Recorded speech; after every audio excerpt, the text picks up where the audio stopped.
Bonjour les Itata, bienvenue dans votre émission Coutez ça. L'IREPS devient désormais Promotion Santé Martinique, nouvelle identité, nouveau nom, nouveau siège social, mais toujours même horizon. Et pour en parler, j'ai le plaisir de recevoir la directrice de Promotion Santé Martinique, Madame Karine Pierre-Louis. Bonjour Madame Pierre-Louis. Bonjour Astrid. Bienvenue chez Itata. Merci, merci.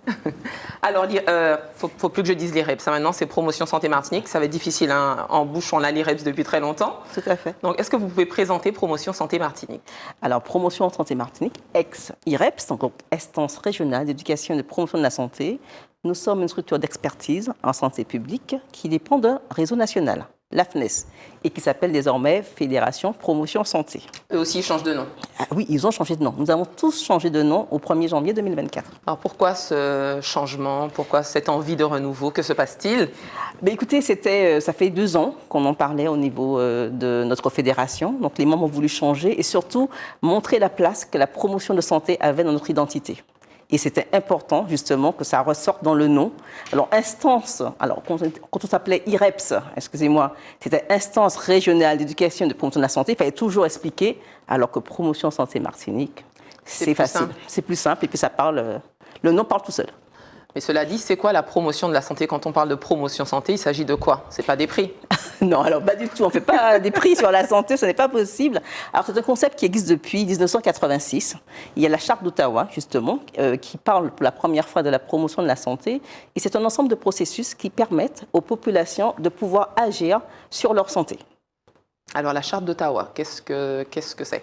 Alors c'est justement un document fondateur de la promotion de la santé. Alors, c'est un peu le texte de référence en quelque sorte. Tout à fait. En 1986, l'Organisation mondiale de la santé a organisé une rencontre et qui a permis à 38 pays de se réunir et d'avoir comme objectif la santé pour tous en l'an 2000. Alors on n'y est pas, mais en tout cas on a parlé de la promotion de la santé et notamment on a parlé de la santé globale. Donc la santé globale, cette fameuse santé positive qui permet à chacun d'avoir une dimension donc physique, une dimension mentale et une dimension sociale au niveau de la santé.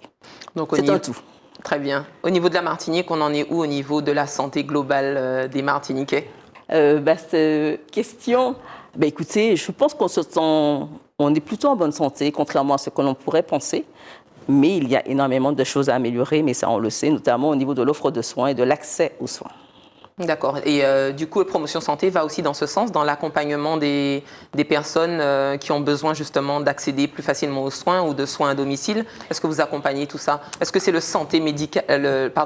le volet médical essentiellement ou c'est beaucoup plus large que ça? Non. Au niveau de la promotion de la santé, on est vraiment au niveau de la santé globale. Alors, on n'est pas uniquement au niveau du soin. Alors, c'est vrai que certaines personnes pensent que santé égale soin. Non. C'est vrai. La santé, c'est beaucoup plus vaste que ça.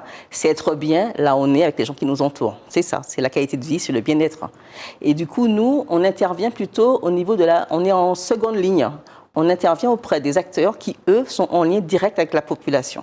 Donc, on travaille surtout sur la montée en compétences. On organise des formations au niveau de la santé publique. On accompagne tous ces acteurs à écrire, à suivre, à évaluer un projet. Il faut communiquer au niveau de la santé. Donc, on est là également pour les aider à communiquer en matière de santé. Et puis, il faut outiller les acteurs. Donc, on est centre de ressources documentaires en santé publique. Donc, qui vient vers vous? Ce sont les entreprises, les associations, les écoles. Et comment ça se passe concrètement? On vous appelle et on vous dit il y a une problématique que j'ai cernée dans mon entreprise, mais je ne sais pas comment faire. Alors, en général, ce sont des personnes qui veulent écrire un projet en matière de santé ou en matière de social.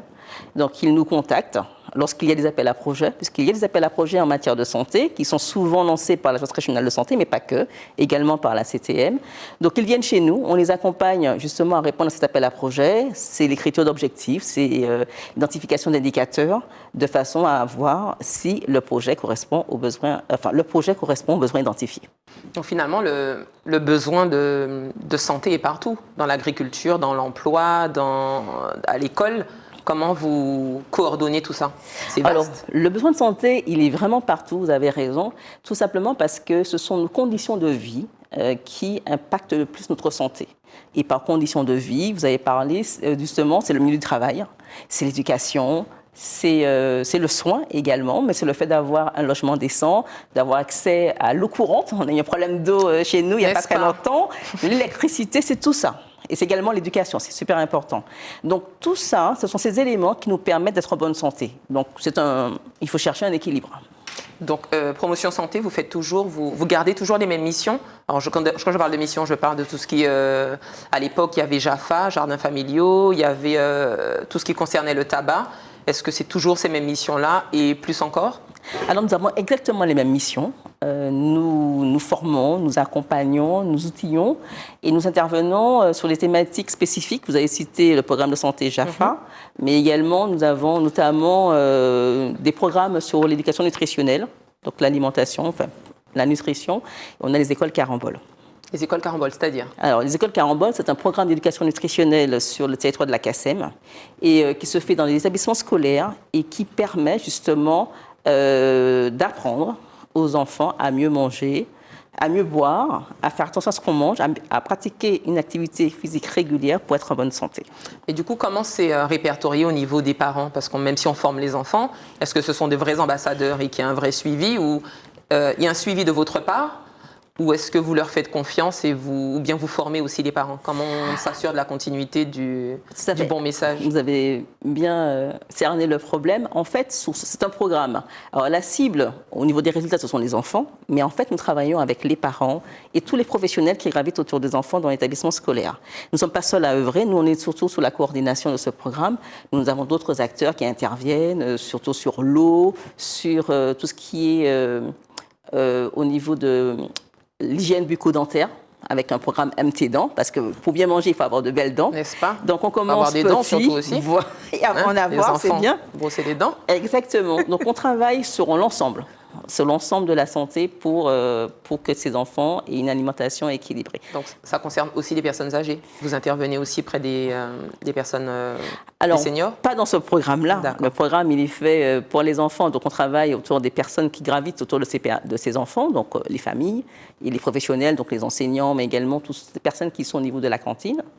Mais on ne travaille pas du tout dans le cadre de ce programme avec les personnes âgées. D'accord. Donc il y a un autre programme, je suppose, qui est dédié à ça. Alors il y a d'autres programmes, mais pour l'instant, nous n'avons pas d'intervention, d'action sur les personnes âgées.